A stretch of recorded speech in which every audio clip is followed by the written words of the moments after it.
1980 के पिलखोर से ये तली पार होकर मालेगा। ये सिर्फ नाम नहीं, ब्रांड है, ब्रांड। बिल्लाहि मिनश शैतानिर रजीम, बिस्मिल्लाहिर रहमानिर रहीम। जनाब सदर शह नशीन पे तशरीफ़ फरमा मजलिस इत्तेहादुल मुस्लिमीन के सभी ज़िम्मेदारान, दोस्तों, बुज़ुर्गों, नौजवानों, माजी में कुछ चंद माह कबल पहले जनरल बोर्ड के अंदर एक विषय आया था कि जो शहर के अंदर नए इलाके बसे हुए हैं उनका सर्वे करके 1996 के रेडी रेकनर के हिसाब से उन मकानों की घरपट्टी लगाई जाए। यही विषय था, यही इसकी गर्ज व गायत भी थी। लेकिन इख्तिदार पे बैठे हुए जिनकी फितरत, जिनके कन कन, जिनकी रूह रूह में चोरी बसी हुई है, जो हर काम के अंदर अपना नफ़ा देखते हैं, उन्होंने ये विषय को पूरी तरीके से तोड़ मरोड़ कर इसके अंदर पूरे शहर के अंदर एक नया सर्वे किए जाए। और नए सर्वे के साथ आज जो 2019 चल रहा है, 2021 चल रहा है, उस रेट के हिसाब से नए घर की घरपट्टी लगाई जाए। बोलते ना, जिसकी खमीर, जिसकी फितरत जैसी होती है वो वैसी सोचता है। कोई कहे कि पहाड़ अपनी जगह से तब्दील हो रहा है तो मान लेना, लेकिन कोई ये कहे कि कोई अपनी फितरत बदल रहा है तो कतई मत मानना। जिसके कन कन में चोरी है वो चोरी ही करेगा। मैं कहता हूं कि यह विषय कोई घरपट्टी बढ़ाने का नहीं था, बल्कि सीधे सीधे मालेगांव की शहर की हलाल कमाई की जो कमाई थी उनके ऊपर डाका डालने की एक नापाक कोशिश थी। पिछले 2009 के असेंबली इलेक्शन में यही राजानगर से उन्होंने कहा था कि मैं पिलखोर शहर से मालेगांव आया था जब मेरे पैर में पिन्ने चप्पल भी नहीं थी। तो ये मालेगांव शहर में कोई जराए माश तलाश करने के लिए नहीं आए थे, बल्कि ये पिलखोर शहर से दाखिलेबाज होकर यहाँ आए थे। उस वक्त का पिलखोर, आज पिलखोर शहर कितना है आपने देखा होगा, एक छोटा सा देहात है। ये उस वक्त 1980 के पिलखोर से ये तली पार होकर मालेगांव आए थे। मालेगांव आए, उन्होंने खुद कहा था कि जब मैं मालेगांव आया था तो मेरे पहनने के लिए मेरे पैर में चप्पल भी नहीं थी। आज 400 करोड़ रुपए का मालिक हूँ, ये 2009 में गए थे। तो इन्होंने ये पैसा कोई खड्डा खोद के नहीं लाए।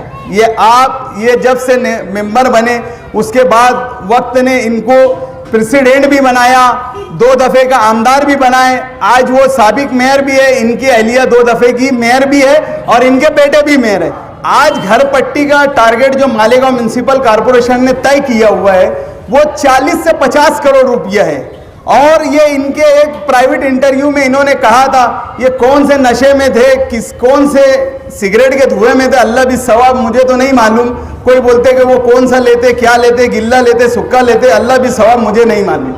लेकिन वो कौन से नशे में थे अल्लाह को बेहतर मालूम। उन्होंने डायरेक्ट 40 करोड़ की घरपट्टी को 400 करोड़ रुपया बता दिया। बेशक जो उनका कैलकुलेशन है, जो उनका गणित है, अगर जिस ढंग से जो महासभा के अंदर जो ठहराव इन्होंने तोड़ मरोड़ के जो लिखा है, और अगर उसके ऊपर अमल बजानी हो गई तो यकीनन ये 40 करोड़ रुपया हमसे 40, इसका 10 पट यानी 400 करोड़ रुपया हमसे वसूला जाएगा। मैं आप लोगों से आसान लफ्जों में एक बात समझाना चाहता हूं कि ये बाग अब्दुल वाहिद आप देख रहे होंगे, ये एक बिल्डिंग है। आज इसकी घरपट्टी बमुश्किल 3 से 3.5 या 4 हजार रुपया आती होंगी।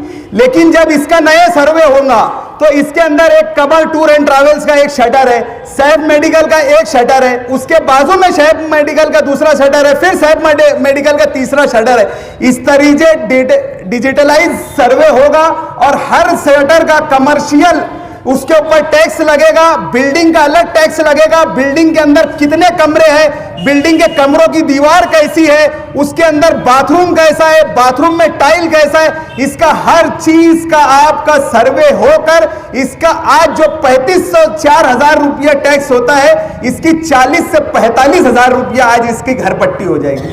तो दोस्तों, जहां ये 3500 रुपये से 4000 रुपया टैक्स भर रहे थे, इसका आज जहां हम 40 से 45 करोड़ रुपया टैक्स भर रहे थे, ये 400 करोड़ रुपया हो जाएगा। और इनको मालूम है कि मालेगांव शहर के अंदर तो इनकी मेजॉरिटी आने से रही, ये 10-20 सीट गिर पड़ के चुन के आ जाएंगे और फिर शिवसेना की धोती बांधकर ये मेयर बन जाएंगे। दोस्तों, ये घरपट्टी जो इजाफाई हमारे ऊपर लादी जा रही है, ये हमारे अपने बच्चों के मुस्तकबिल का सवाल है। 3.5 साल से मैं भी कारपोरेटर हूं, मैं खुद भी देख रहा हूं कि हम बमुश्किल 35 से 40% लोग जो है हर साल की घरपट्टी भरते हैं। ये सेंट्रलाइज हो जाने से, ऑनलाइन हो जाने से, ये घरपट्टी अगर हमने मुसलसल 2 साल नहीं भरी तो तीसरे साल हमारे घर पे खुद ब खुद जब्ती आ जाएंगी, हमें मालूम भी नहीं पड़ेगा कि हमारे घर पे जब्ती आ गई, और हमारे घरों के ऊपर जब्ती लग जाएंगी और हम घर के बाहर हो जाएंगे। दोस्तों, आज हमें बेदार रहने की जरूरत है और मजलिस इत्तेहादुल मुस्लिमीन के बैनर तले इस घरपट्टी मुहिम के खिलाफ जो भी तहरीक चलाई जाएंगी, आपको बिगला सियासी तफर्रुका करते हुए इस तहरीक का साथ देना है, अपने घरों को, अपने बच्चों के मुस्तकबिल को बचाना है। आइंदा के लिए इंशाअल्लाह बस इतनी ही बात, और कभी वक्त बहुत कम है। आप लोगों ने मुझे बोलने का मौका दिया, बहुत बहुत शुक्रिया।